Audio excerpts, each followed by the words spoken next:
नमस्कार दोस्तों, स्वागत है आपका अपने यूट्यूब चैनल आई स्पेशल्स अकेडमी में। और हम लोग जीएस के एमसीक्यू सॉल्व करते हैं, जो कि आपके आने वाली यूपी पीसीएस प्रीलिम्स परीक्षा के लिए काफ़ी महत्वपूर्ण एमसीक्यूज़ की जो है सीरीज़ आपके लिए मैं लेकर आता हूं। तो उसी सीरीज़ में हम लोग जो है पिछले वीडियो में हम लोगों ने वैदिक काल के जो चैप्टर के एमसीक्यूज़ थे वो स्टार्ट किए थे, और आज वैदिक काल का जो है सारे क्वेश्चन हम लोग एंड कर देंगे। तो चलिए स्टार्ट करते हैं हम लोग। तो आज का हमारा पहला क्वेश्चन है कि किस वैदिक ग्रंथ में जो है वर्ण शब्द का सर्वप्रथम नामोल्लेख मिलता है। तो वर्ण शब्द का जो सबसे पहले उल्लेख मिलता है तो वो मिलता है ऋग्वेद में, ऑप्शन नंबर ए में मिलता है। अगला क्वेश्चन है कि वर्ण व्यवस्था से संबंधित पुरुष सूक्त मूलतः पाया जाता है। तो पुरुष सूक्त जो पाया जाता है वर्ण व्यवस्था से संबंधित, तो ये पाया जाता है ऋग्वेद में, ऑप्शन नंबर सी। अगला क्वेश्चन हमारा कह रहा है कि धर्म तथा रीत, यहाँ पे धर्म और रीत दो चीज़ों की चर्चा हुई है कि भारत की प्राचीन वैदिक सभ्यता के एक केंद्रीय विचार को चित्रित करते हैं। इस संदर्भ में निम्नलिखित कथनों पर विचार कीजिए। तो अब धर्म की बात करते हैं। तो धर्म जो है, धर्म व्यक्ति के दायित्वों एवं स्वयं तथा दूसरों के प्रति व्यक्तिगत कर्तव्यों की संकल्पना था। तो बिल्कुल सही बात है। और दूसरा है रीत। अगर देखा जाए तो रीत जो है वो मूलभूत नैतिक विधान था जो सृष्टि एवं उसमें अंतर्निहित सारे तत्वों के क्रियाकलापों को संचालित करता था। तो दोनों ही यहाँ पे स्टेटमेंट सही हैं। तो हमारा ऑप्शन नंबर सी हो जाएगा, 1 और 2 बोथ राइट। चलिए नेक्स्ट क्वेश्चन जो हमारा है वो कह रहा है कि निम्नलिखित वैदिक देवताओं में किसे उनका पुरोहित माना जाता है। तो वैदिक देवताओं का पुरोहित जो है बृहस्पति को माना जाता है, ऑप्शन नंबर बी। अगला है कि वैदिक युग में प्रचलित लोकप्रिय शासन प्रणाली किस तरीके की थी। तो जो वैदिक युग में प्रणाली चलती थी वो थी वंश परंपरागत राजतंत्र वहाँ पर स्थापित था। अगला है यज्ञ संबंधी विधि विधानों का पता चलता है। तो जो यज्ञ संबंधी विधि विधान है उनका पता चलता है यजुर्वेद से, ऑप्शन नंबर डी यजुर्वेद। अगला जो क्वेश्चन है हमारा कि निम्नलिखित में से किसका संकलन ऋग्वेद पर आधारित है। तो ऋग्वेद पर आधारित है सामवेद का, ऑप्शन नंबर बी। अगला जो है कि आयुर्वेद अर्थात जीवन का विज्ञान उल्लेख का इसका उल्लेख जो है सर्वप्रथम हमें कहाँ देखने को मिलता है। तो ये देखने को मिलता है अथर्ववेद में।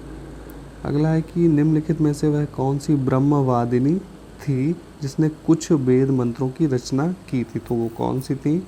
तो वो थी लोपामुद्रा, ऑप्शन नंबर ए। अगला है कि 800 से 600 ईसा पूर्व का काल किस युग से जुड़ा हुआ है। तो ये देखिए ये जुड़ा हुआ है ब्राह्मण युग से, ऑप्शन नंबर ए। अगला है कि निम्नलिखित में से कौन सी जो है प्रथा चतुष्टय वेदोत्तर काल में प्रचलित थी। तो जो उत्तर वैदिक काल की अगर बात करें तो ऐसी कौन सी प्रथा थी इनमें से जो उत्तर वैदिक काल में जो है स्टार्ट हुई थी। तो देखिए यहाँ पे आपके ए और सी दोनों ही उत्तर वैदिक कालीन जो है प्रचलित हुई थी, लेकिन अगर आपको दोनों ही ऑप्शन में दी जाए तो आपको ऑप्शन नंबर सी को जो है यहाँ पे चूज़ करना है। वैसे देखा जाए तो ए और सी दोनों ही आपकी उत्तर वैदिक काल से संबंधित है, क्योंकि धर्म अर्थ काम और मोक्ष ये जो है ये भी उत्तर वैदिक काल से संबंधित है।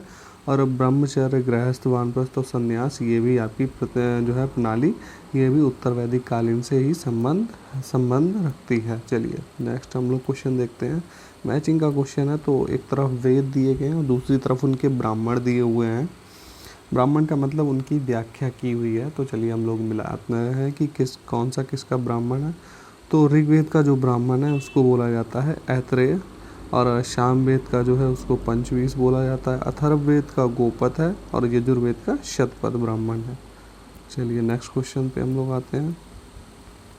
निम्नलिखित में से वैदिक साहित्य का सही क्रम कौन सा है। तो यहाँ पे सबसे पहले रचना हुई थी वैदिक संहिताओं की, फिर ब्राह्मण की, उसके बाद में आरण्यक और लास्ट में उपनिषद की। तो ऑप्शन नंबर हमारा ए यहाँ पे राइट हो जाएगा। अगला है कि किस वेद में सभा और समिति को प्रजापति की दो पुत्रियाँ कहा गया है। तो अथर्ववेद में सभा एवं समिति को प्रजापुत्री की दो पुत्रियां कहा गया है। अगला क्वेश्चन हमारा जो है वो कह रहा है कि वैदिक युगीन जो सभा थी तो वो क्या थी। सभा का जो काम था वो एक मंत्री परिषद की तरह काम करती थी। अगला है कि प्राचीन भारतीय समाज के प्रसंग में निम्नलिखित शब्दों में से कौन सा शब्द शेष तीन वर्ग से संबंधित नहीं है। तो आप यहाँ पे देखेंगे कि कुल और वंश और गोत्र जो हैं ये तीनों ही एक दूसरे से संबंधित है। कोश यहाँ पे जो है भिन्न वर्ग का है, तो यहाँ पे हमारा ऑप्शन हो जाएगा कोश, ऑप्शन नंबर सी। अगला है कि किस काल में अछूत की अवधारणा स्पष्ट रूप से उद्धृत हुई थी। तो अछूत की जो अवधारणा है स्पष्ट हुई थी वो हुई थी धर्मशास्त्र के समय में, ऑप्शन नंबर डी। चलिए अगला क्वेश्चन देखते हैं कि जीविकोपार्जन हेतु वेदांग पढ़ाने वाला जो अध्यापक है तो उसको क्या कहा जाता था। तो वो कहा जाता था उसको उपाध्याय, ऑप्शन नंबर सी। संस्कारों की कुल संख्या कितनी है। तो वो है आपकी 16। और भारत के किस स्थल से खुदाई से लौह धातु के प्रचलन के प्राचीनतम प्रमाण कहाँ से मिले हैं। तो ये आपके मिले हैं यूपी के अतरंजी खेड़ा से। अतरंजी खेड़ा आपका यूपी में पड़ता है। अगला है कि बोगज कोई जो है महत्वपूर्ण है क्यों। तो बोगज कोई किस लिए प्रसिद्ध है। तो यहाँ पे अगर आप देखेंगे तो यहाँ से प्राप्त अभिलेखों में वैदिक देवताओं एवं देवियों के नामों का उल्लेख प्राप्त होता है। अगला है कि सर्ग, प्रतिसर्ग, वंश और मनवंतर और वंशानुचरित संकेतक हैं। तो ये आपको किसके संकेतक हैं। ये संकेतक हैं आपके पुराणों के, ऑप्शन नंबर बी। नेक्स्ट है जिस ग्रंथ में पुरुष मेघ का उल्लेख हुआ है। तो पुरुष मेघ का जो उल्लेख हुआ है वो आपका हुआ है शतपथ ब्राह्मण में, ऑप्शन नंबर सी। अगला है कि शतपथ ब्राह्मण में उल्लेखित जो राजा विदेह माधव से संबंधित ऋषि कौन थे। तो जो इनसे संबंधित ऋषि हैं उनका नाम है ऋषि गौतम रहुगुण। अगला है कि हिंदू पौराणिक कथा के अनुसार समुद्र मंथन हेतु किस सर्प ने जो है रस्सी के रूप में स्वयं को प्रस्तुत किया था। तो ये किया था वासुकी ने। महाभारत मूलतः किस रूप में जानी जाती है। तो महाभारत को हम लोग मूलतः जो है जय संहिता के नाम से जानी जाती है। अगला है कि श्रीमद् भागवत मौलिक रूप में किस भाषा में लिखी गई थी। तो मौलिक रूप में ये लिखी गई थी संस्कृत भाषा में। अगला है कि उपनिषद काल के राजा जो अश्वपति शासक थे तो ये कहाँ के थे। तो ये कैकेय महाजनपद के थे। अगला है कि भारतीय प्रतीक जो उत्कीर्ण सत्यमेव जयते है ये कहाँ से लिया गया है। तो इसको लिया गया है मुंडक उपनिषद या फिर मुंडकोपनिषद से। अगला है कि निम्नलिखित में से किस एक वैदिक साहित्य में मोक्ष की चर्चा मिलती है। तो जो मोक्ष की सबसे पहले जो चर्चा मिलती है तो वो मिलती है हम लोगों को उपनिषद में। अगला है उपनिषद का मुख्य विषय क्या है। तो उपनिषद जो है दर्शन पर आधारित है, यानी कि फिलॉसफी से जो है इनका संबंध है। अगला है कि अध्यात्म ज्ञान के विषय में नचिकेता और यम का संवाद जो है वो किस उपनिषद में प्राप्त होता है। तो जो नचिकेता और यम का संवाद है ये आपका मिलता है कठोपनिषद में, ऑप्शन नंबर सी।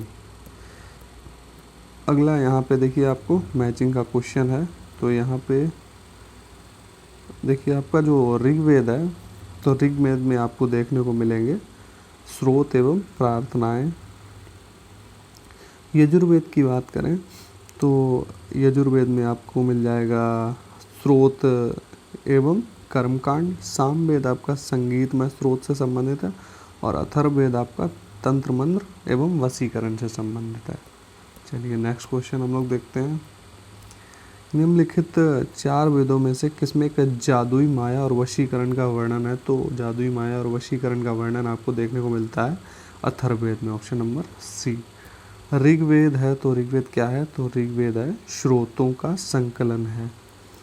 अगला है कि निम्नलिखित में से कौन सा ब्राह्मण ग्रंथ जो है ऋग्वेद से संबंधित है। तो ऐतरेय ब्राह्मण जो है वो आपका ऋग्वेद से संबंधित है। अगला है कि गोपथ ब्राह्मण संबंधित है। तो आपका जो गोपथ ब्राह्मण है वो किससे संबंधित है। तो ये आपका संबंधित है अथर्ववेद से। अगला है कि उपनिषद पुस्तकें हैं तो ये किस पर आधारित हैं। तो ये आपके दर्शन पर आधारित हैं। नचिकेता आख्यान का उल्लेख जो आपको मिलता है वो आपको मिलता है कठोपनिषद में। आगे बढ़ते हैं हम लोग। वैदिक नदी जो अश्किनी है उसकी पहचान उसको वर्तमान में किस नाम से जाना जाता है? तो इसको अश्किनी को चेनाब नाम से जाना जाता है। वैदिक नदी कुबा का स्थान कहाँ पर निर्धारित है? तो कुबा जो है सिंध की सहायक नदी है और ये कहाँ से निकलती है? ये अफ़गानिस्तान से निकलती है। अगला है कि भारतीय संस्कृति के अंतर्गत ऋत का अर्थ क्या है? तो ऋत का अर्थ है प्राकृतिक नियम, ऑप्शन नंबर ए। अगला क्वेश्चन हमारा कह रहा है कि 14वीं सदी ईसा पूर्व का एक अभिलेख जिसमें वैदिक देवताओं का वर्णन प्राप्त है, तो ये किस में प्राप्त है? ये प्राप्त हो जाता है आपका बोगस कोई अभिलेख से। अगला है कि पूर्व वैदिक आर्यों का धर्म मुख्यतः था, तो वो किस पर आधारित था उनका धर्म? तो उनका धर्म जो था वो प्रकृति पूजा और यज्ञ पर आधारित था, ऑप्शन नंबर सी आ जाएगा आपका। अगला है कि प्रसिद्ध 10 राजाओं का युद्ध किस नदी के तट पर लड़ा गया? तो ये लड़ा गया था आपका परुष्णी नदी। परुष्णी नदी को ही रावी नदी भी बोला जाता है। अगला है कि ऋग्वेद में जो जन सभा जो न्यायिक कार्यों से संबंधित थी, तो न्याय का कार्य जो करता था वो सभा करती थी, ऑप्शन नंबर ए। सभा जो है वो न्याय का कार्य करती थी। अगला है कि ऋग्वेद में सर्वाधिक संख्या में मंत्र संबंधित हैं, तो आप देखेंगे कि अग्नि से जो है संबंधित मंत्र जो ऑप्शन के हिसाब से आप जाएंगे तो अग्नि से जो है सबसे ज़्यादा आपको मंत्र अग्नि से मिलेंगे। अगर ऑप्शन के हिसाब से वैसे अगर आप देखेंगे तो वैसे आपको इंद्र से संबंधित मंत्र आपको ज़्यादा मिलेंगे। लेकिन अगर आप ऑप्शन से जाएंगे कि वरुण, विष्णु, यम, अगर इनको देखेंगे तो इनमें सबसे अग्नि के सबसे ज़्यादा मंत्र आपको मिलेंगे।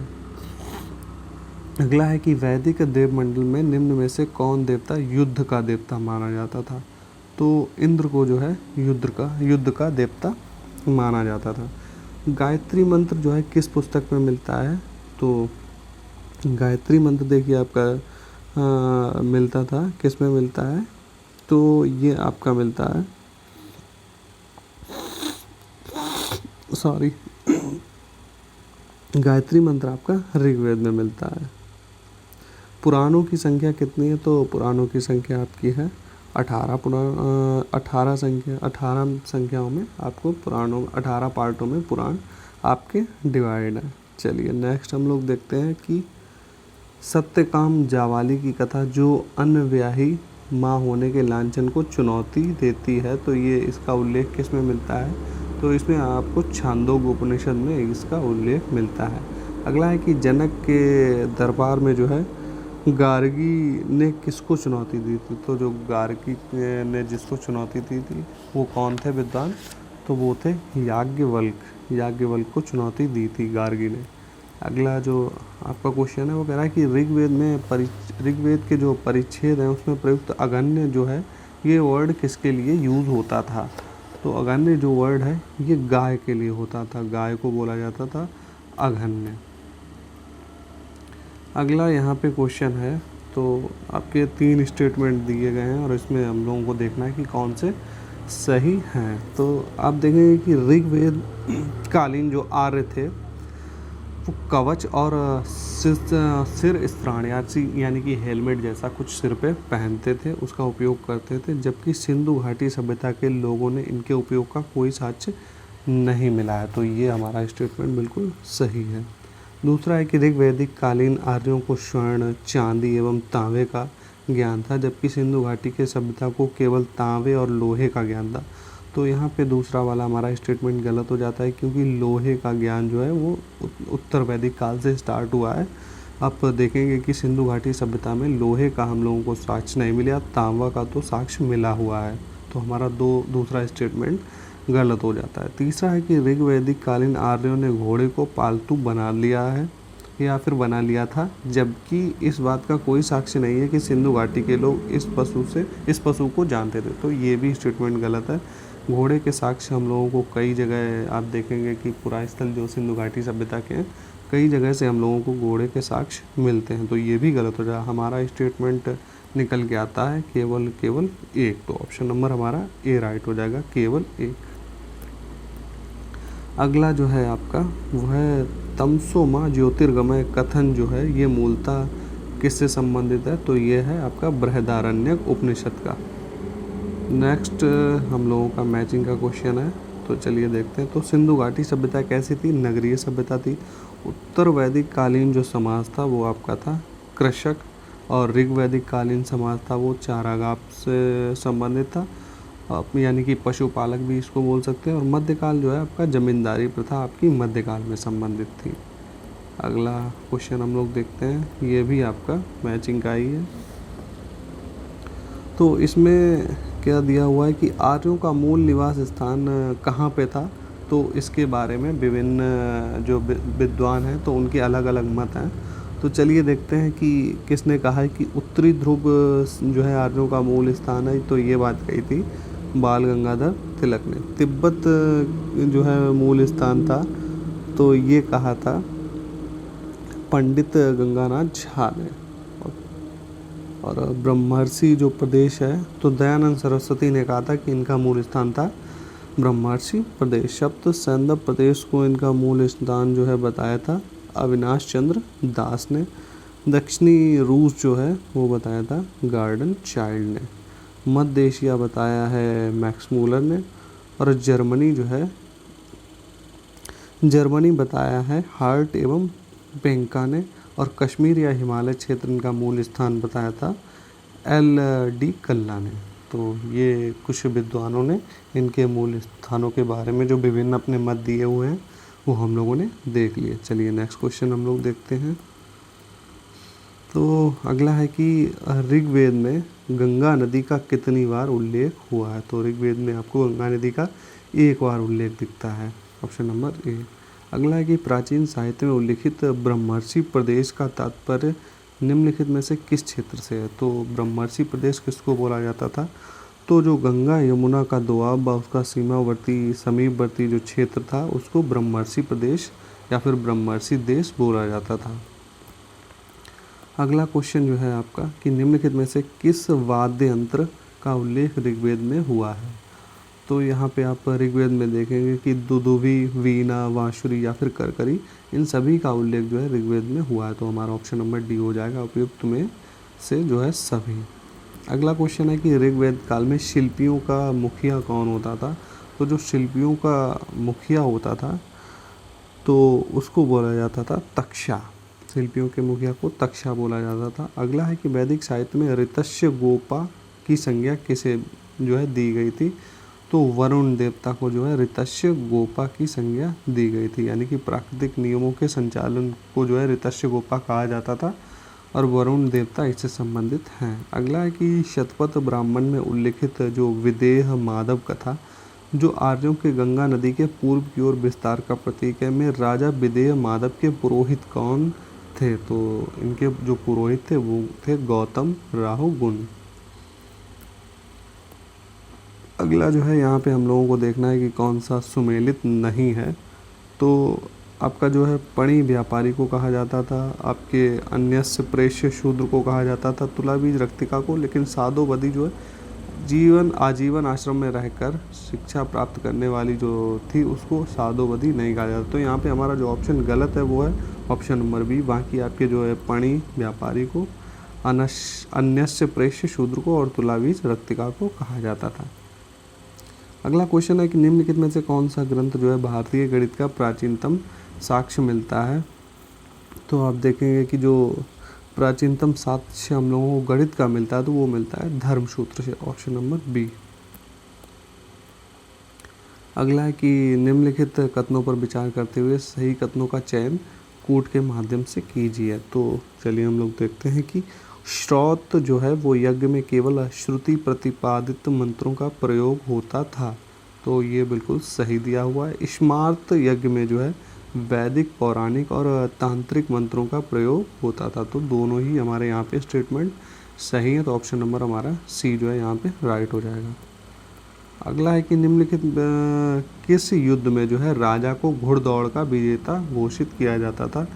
देखिए तो यहाँ पे जो वाजपेयी यज्ञ होता था इसमें राजा को घुड़दौड़ का विजेता घोषित किया जाता था। अगला है कि निम्नलिखित ग्रंथों में से किसमें उल्लिखित है कि यज्ञ जो है टूटी नौकाओं के समान तथा उनके कर्मकांड अल्प फल वाले हैं। तो ये बात जो है कहाँ पे लिखी हुई थी? तो ये बात जो है मुंडकोपनिषद से हम लोगों को देखने को मिलती है। मुंडकोपनिषद में यज्ञ को टूटी नौका के समान बताया गया है। चलिए अगला जो हमारा क्वेश्चन है ये हमारा मैचिंग का क्वेश्चन है, तो इसको हम लोग मैच कर लेते हैं। तो देखिए आचार्य किसको कहा जाता था? तो जो गुरुकुल का प्रधान था उसको आचार्य बोला जाता था। उपाध्याय किसको बोला जाता था? तो जो नियमित यहाँ पे उपाध्याय बोला जाता था जो नियमित वेतन पर जो है गुरुकुल में अध्यापन का कार्य करने वाला जो शिक्षक होता था उसको उपाध्याय बोला जाता था। अध्यापक का काम जो था वो था वैज्ञानिक व लौकिक विषयों पर ज्ञान प्रदान करने वाला, उसको अध्यापक कहा जाता था।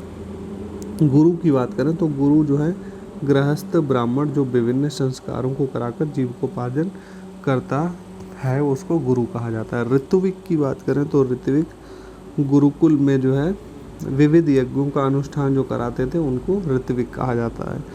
चरक की बात करें तो देश देशांतर में जो है घूम घूम कर शिक्षा देने वाला जो था उसको चरक कहा गया। प्रवक्ता जो है वो साहित्य की शिक्षा देने वाला उसको प्रवक्ता बोला गया। और श्रोत्रिय किसको कहा जाता था? तो वेद की संख्याओं को कंठस्थ कर शिक्षा देने वाले जो थे उनको श्रोत्रिय कहा गया था। तो हमारे जो है आज के क्वेश्चन यहीं पे समाप्त होते हैं। तो हमारा देखिए जो आपका वैदिक काल था वो हम लोगों ने उसके पूरे ही क्वेश्चन सॉल्व कर लिए, जितने भी क्वेश्चन बन सकते थे या प्रीवियस ईयर में अभी तक पूछे गए थे। तो अगले वीडियो में हम लोग जो है महाजनपद काल के क्वेश्चन देखेंगे। इसी तरीके से मैं आपको पूरी हिस्ट्री के क्वेश्चन सॉल्व करवा दूंगा। उसके बाद में ऐसे ही हम लोग आगे दूसरे विषय के भी जो है MCQ सॉल्व कर लेंगे। तो चलिए फिर हम लोग मिलते हैं नेक्स्ट वीडियो में।